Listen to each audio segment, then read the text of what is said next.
गंभीर मसला है। देखिए एक वकील है, कितनी मुश्किल से तैयार होता है, पढ़ा लिखा इंसान को मार देना बहुत जुल्म है। और उन साथ ही उनका बेटा भी है। ये देखिए एक घर का चिराग गुल कर देना कहाँ की अक्लमंदी है।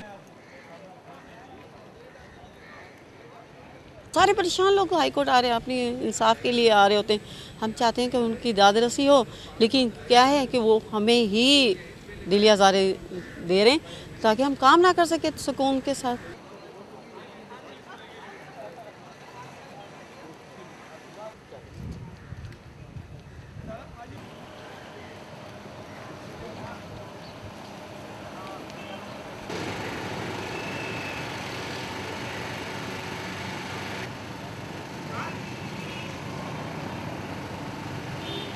बाइकाट नहीं होगी, ताले लगेंगे कोर्टों में, क्योंकि अगर एक बंदा अपना हलाल रुज़ी के लिए घर से निकलता है और वो वापस पहुंचते ही उसको ये हालात होता है, तो मुझे नहीं लगता है कि ये सिस्टम इस तरह चलेंगे।